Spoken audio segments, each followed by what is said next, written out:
नमस्कार, रायसीना रिपोर्ट्स में आपका स्वागत है। मेरा नाम है राजेश आहूजा और हम फिर से हाजिर हैं flash point with Surendra Singh Oberoi के साथ चर्चा करने के लिए ईरान वॉर की। हमारा आज का टॉपिक है कि क्या डोनाल्ड ट्रंप ईरान वॉर जीत कर भी हार जाएंगे, क्योंकि डोनाल्ड ट्रंप अब तक जो चाहते थे ईरान को लेकर वो उनकी मंशा पूरी नहीं हुई है। वो एक चाहते थे कि जल्दी से जल्दी ये युद्ध खत्म हो जाए, बाद में उनको कबूलना पड़ा कि ये युद्ध कम से कम 4-5 हफ्ते या उससे भी लंबे समय तक चल सकता है। फिर उन्होंने बूट्स ऑन द ग्राउंड की बात की, यानी कि सैनिक भी भेजने पड़ सकते हैं। इसके अलावा उनके साथ उनके एलाइज भी, यूरोपियन एलाइज ने पूरी तरीके से पल्ला झाड़ दिया। उनके जो गल्फ में जो एलाइज हैं वो भी बहुत परेशान है, क्योंकि लड़ाई की आंच वहां तक पहुंच गई है। ऐसा कोई गल्फ का मुल्क नहीं है बचा हुआ जहां पर ईरान की मिसाइलें ना गिरी हों। सुरेंद्र जी। हाँ, बिल्कुल आप ठीक कह रहे हैं। देखिए, आज एक रिपोर्ट आ रही थी, यूरोपियन ने अभी कहा है कि वो बेसिकली अगर देख रहे हैं तो अपने लोगों के बारे में ज्यादा सोच रहे हैं। जैसे आज यूके में काफी हाउस ऑफ कॉमन्स में डिबेट हो रही थी, तो यूके ने अब एग्री किया है कि they are going to send more jets, और ग्रीस और इटली ने भी शायद साइप्रस डिफेंसेस और इवैक्यूएशन के लिए काम करना शुरू कर दिया है। तो ये सब चीजें वो एक्सपेक्ट कर रहे थे अमेरिकन के थ्रू भी। तो यूरोपियन ड्रॉन इन हो गया है as far as this war is concerned, even though American ने अभी तक इससे वॉर डिक्लेयर नहीं किया है। वो अपने आप में भी एक इशू और एक क्वेश्चन बड़ा बन जाता है, तो फिर आप इतने बड़े बड़े अटैक क्यों कर रहे हैं? तो लेकिन वो यूरोपियन कंट्रीज ने बड़ा क्लियरली बोला है, जैसे फ्रांस ने कहा है कि मैं आपको अलाउ करूंगा अपना बेस नॉन कॉम्बैटेंट पर्पसेस के लिए। तो मोर और लेस जैसा आप कह रहे थे कि यूरोप रिलक्टेंट है ज्यादा क्लोज। स्पेनिश प्रधानमंत्री ने तो बहुत तीखा बयान दिया है ट्रंप के खिलाफ इस मसले पर। हाँ हाँ, बिल्कुल स्ट्रांग है, और थोड़ी सी डिप्लोमेसी भी वो लोग मेंटेन कर रहे हैं।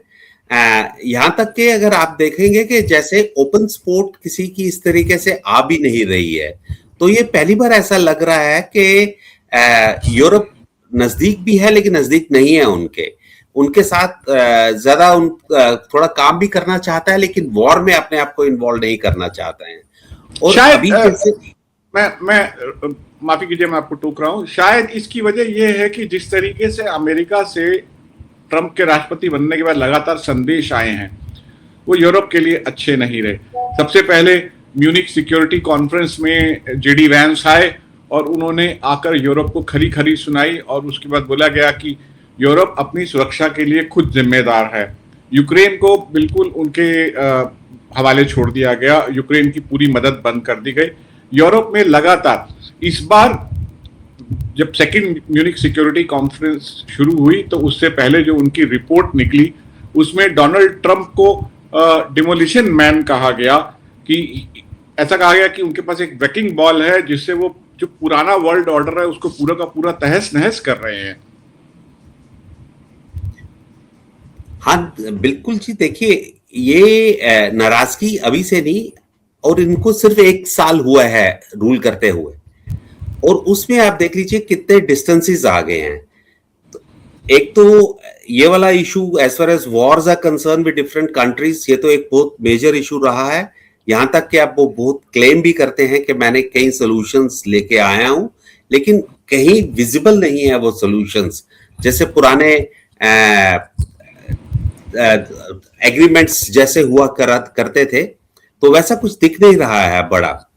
जैसे कैंप डेविड वगैरह के जैसे इश्यूज आज तक लोग रेफरेंस में देते हैं, तो देखते हैं आगे चीजें क्या होती है। तो दूसरा, उन्होंने जो मेजर इशू यूज किया था, वो जो टैरिफ के बारे में यूज किया था, वो टैरिफ ने उनको ज्यादा दूर कर दिया है बहुत सारी कंट्रीज के साथ, क्योंकि वो किसी के साथ फ्रेंडली नहीं रहना चाहते हैं। हर के ऊपर एक हैमर अपना यूज कर रहे हैं, तो उस चीज के लिए बड़ा मुश्किल हो रहा है। और ये जो वॉर हुई है इस वक्त, इसमें भी इन्होंने किसी को कॉन्फिडेंस में नहीं दिया है, और आप देखिए कि जब टॉक्स हो रही हैं और आप वॉर कर रहे हो, और कल का इंसिडेंट देख लीजिए जो शिप का हुआ है ईरान का, वो एक फ्रेंडली एक्सरसाइज करके जहां यूएस के शिप्स भी प्रेजेंट थे और उन्हें जाना पड़ा। अब ये तो बहुत मेजर वायलेशंस है रूल्स ऑफ वॉर के। जीवा कन्वेंशन 2 जो कि शिप रैक के बारे में कहता है कि आपने इवन अटैक भी कर दिया है, even though I don't call it as an international war, लेकिन अगर आपने अटैक भी कर दिया तो जिनेवा कन्वेंशन 2 ये कह रहा है कि आपको सेव करना है सोल्जर्स। आप सोचिए, finally soldiers are not enemies of each other, a soldier has to treat like soldier like same. Similarly शिपरैक के जो भी लोग जख्मी थे या इंजर्ड थे, वहां जो भी प्रेजेंट है उन लोगों को उनको असिस्टेंस देनी है, और ये इंटरनेशनल लॉ कह रहा है, ये सबने साइन किया हुआ है जिनेवा कन्वेंशंस का। और वहां पे अब दूसरा शिप भी है, अब उसका क्या हाल होना है अभी तक कुछ कह नहीं सकते हैं, लेकिन अच्छी चीज यही है कि श्रीलंका ने काफी ज्यादा शुरू कर दिया है उनका सपोर्ट करने के लिए। और यहाँ तक अभी कुछ न्यूज आ रही है कि इंडियन नेवीज की भी जैसे उनका वेसल है तरागिनी वगैरह, वो ऑपरेशंस के लिए बाहर निकल गए हुए हैं। तो वो एसओएस कॉल इंडिया को भी तो श्रीलंका नेवी आई थी। तो उस पे अब आगे देखते हैं इसमें क्या हो रहा है, क्योंकि उस दूसरे शिप पे भी 100 सेलर्स हैं ईरानियन, और वो श्रीलंका के वाटर्स के अंदर आना चाहता है जो अभी तक आया नहीं था, और शायद वो उसे अलाउ कर दे ताकि वो पोर्ट पे आ जाए।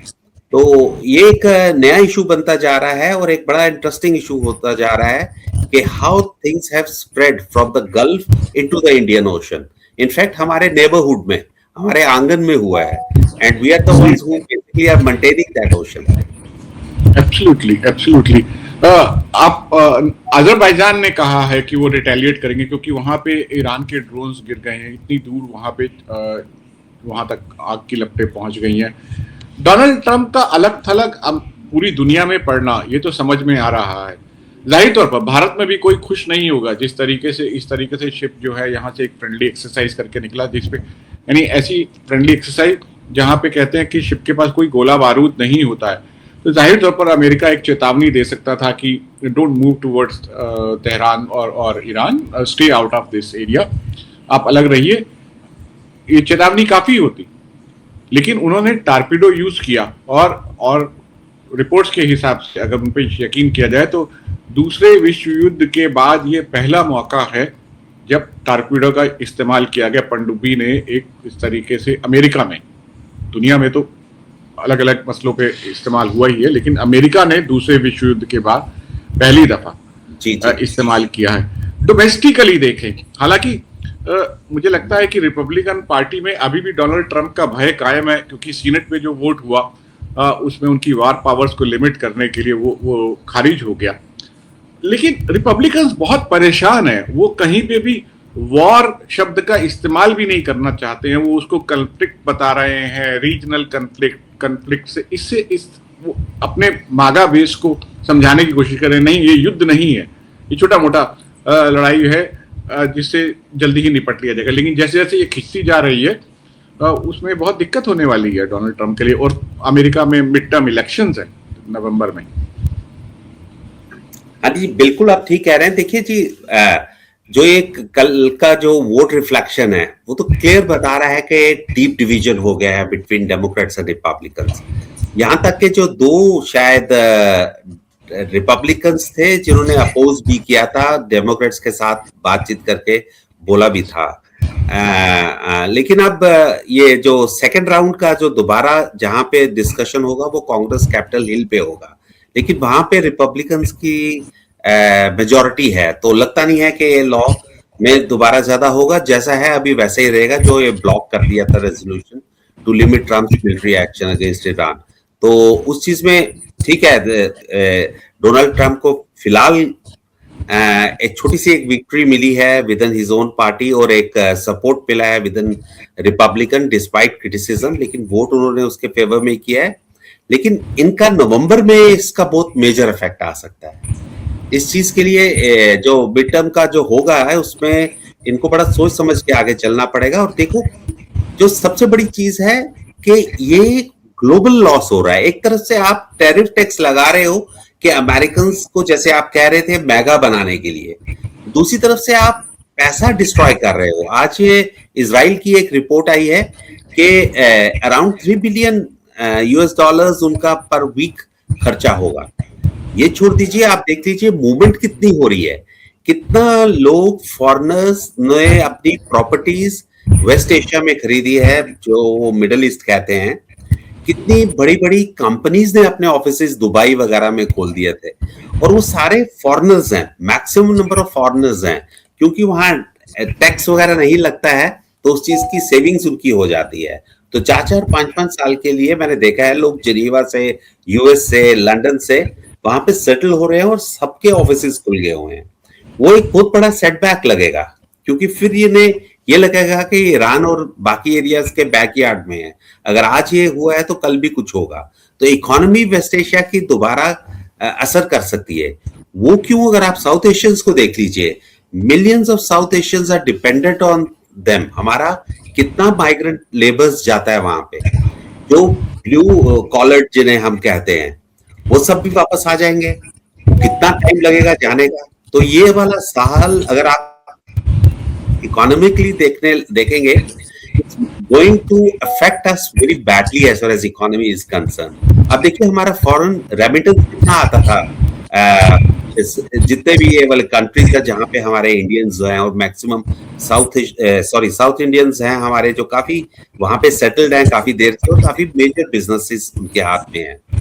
तो मैं इसका जो कॉन्सिक्वेंसेस आने वाले हैं, when I see into my own crystal ball, तो मुझे तो लगता है कि कितनी फैमिलीज के लोग वापस जाएंगे ही नहीं, और एक हमारे यहाँ कंट्री में भी एक नया बर्डन होगा। लेकिन अगर आप सारा मिला के वेस्ट एशिया का देखिएगा, ईरान में तो सिर्फ 10,000 से 15,000 ही इंडियंस हैं, जो मैक्सिमम स्टूडेंट्स हैं, और या कुछ प्रोफेशनल्स हैं, या डॉक्टर्स हैं, या कुछ टीचर्स हैं। लेकिन सारे वेस्ट एशिया में तो मेजर इंडियंस है, मिलियंस ऑफ इंडियंस आते हैं। शायद 1 करोड़ इंडियंस है जो नौकरियां वहां पे कर रहा है, या पैसा अर्न करके यहाँ पे लेके आता है। तो that is going to affect our economic migration जो हमारी होती थी गल्फ कंट्रीज में, and we were quite proud of it, क्योंकि 3-4 घंटे की फ्लाइट के बाद अब आना जाना हो जाता था। और मैक्सिमम कंट्रीज के साथ स्ट्रेटेजिक एग्रीमेंट्स जो हुए हैं हमारा, तो एक ग्रोथ हो रही थी। ये ग्रोथ पे बहुत बड़ा असर पड़ेगा। थर्ड, हमारा आप देख लीजिए, जो फ्यूल आ रहा है, अभी एक पीटीआई की खबर में पढ़ रहा था कि that we have our support from US so that our ships can travel through this state of Hormuz from American security के अंदर। बट उन्होंने सोर्सेज ही यूज किया हुआ है, they have not used any official sources. तो that means कि हम लोग क्राइसिस में आ सकते हैं अनदर 3-4 वीक्स के अंदर। और एक डेस्परेट एफर्ट्स है कि हमारे जो लोडेड है वो किसी तरीके से वापस इंडिया में आए, हमारा एनर्जी की चीजें लेकर आए, जो फ्यूल्स वगैरह का। तो it's going to affect us. अगर 3 बिलियन कॉस्ट इजराइल को लग रही है एक हफ्ते की, जो उनके फाइनेंशियल मिनिस्ट्री ने बोला है, तो आप सोचिए कि अमेरिकन का कितना पैसा लग रहा होगा इस वक्त। How much they must be spending on all these things what are happening. तो इट्स ग्लोबली एक सेटबैक आएगा, एक लिटिल ऑफ सनसेट आने वाला है हमारे इसमें। जी, फायर पावर में ईरान, अगर अमेरिका और इजराइल की ज्वाइंट एफर्ट है, उसके सामने ईरान का कोई मुकाबला नहीं है। ईरान की जो मिसाइल्स हैं, ड्रोन्स हैं, वो लिमिटेड हैं, वो कभी ना कभी खत्म हो ही जाएंगे। ईरान बहुत किफ़ायत से इस्तेमाल कर रहा है उनका, लेकिन कभी ना कभी वो भी ख़त्म हो जाएंगे जैसे जैसे वॉर ख़त्म होगा। और जिस तरीके से तेहरान पे लगातार बम्बार्डमेंट हो रही है, उनके रिवोल्यूशनरी गार्ड्स के ठिकानों पर छापे पड़ रहे हैं, और जो स्ट्रेटेजिक एसेट्स हैं वहाँ वो लगातार उनको डिस्ट्रॉय किया जा रहा है। किसी न किसी दिन ईरान का एयर डिफेंस सिस्टम बिल्कुल ख़त्म हो चुका है। लेकिन जो दुनिया भर की जेब पे जो असर पड़ रहा है, उससे शायद अमेरिकन को कोई फर्क नहीं पड़ता, लेकिन जब अमेरिकन की जेब पे असर पड़ेगा तो डोनाल्ड ट्रंप, और वो असर अभी से पड़ना शुरू हो गया है, तो डोनाल्ड ट्रंप के लिए और मुसीबत होगी। इसीलिए मैंने कहा कि डोनाल्ड ट्रंप क्या ईरान वॉर जीत भी जाते हैं तो जीत कर भी क्या ये उनकी हार ही होगी। वो तो अभी देखिएगा कि जो नवंबर में it will speak about victory and defeat, और मोस्ट प्रॉब्ली जैसे आप वो कह रहे हो कि एक पॉपुलैरिटी ऑलरेडी खत्म हो गई थी, और अगर बॉडी बैग्स आना शुरू हो गई, देखिए 6 अमेरिकन डेड बॉडीज पहुंच गई हैं, एसेट्स हमारे अमेरिकन के कितने खराब हो गए हैं गल्फ कंट्रीज में, अभी डे 6 ही है आज, और look into the number of missiles and drones which have crossed each other. तो एटलीस्ट एक महीना, 1.5 महीना, 2 महीना तो ये चलता रहेगा ही ऐसा ड्रोन्स पे, इतनी कैपेसिटी तो ईरान की है। तब तक तो अमेरिकन काफी एग्जॉस्ट हो जाएंगे।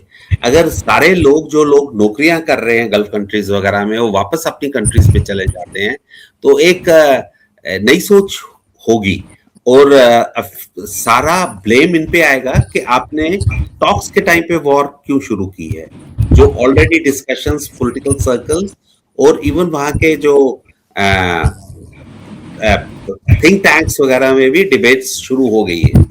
तो ऐसा हो सकता है कि जीत के भी ये हार हो Trump, and I think many of the countries are waiting for that only. जी, बहुत बहुत शुक्रिया सुरेंद्र जी इस चर्चा के लिए, इस जानकारी के लिए। हम आपसे फिर मुलाकात करेंगे कल, कोशिश करेंगे कि कल दिन में एक बार बात हो सके, ताकि पता लगे कि डोनाल्ड ट्रंप ने क्या कहा। डोनाल्ड ट्रंप आज जाने वाले हैं, अभी तक उनका कोई बयान नहीं आया, शायद वो उनका एक पब्लिक फंक्शन है, शाम को है, देर शाम को, यानी कि भारत के हिसाब से सुबह के आसपास होगा।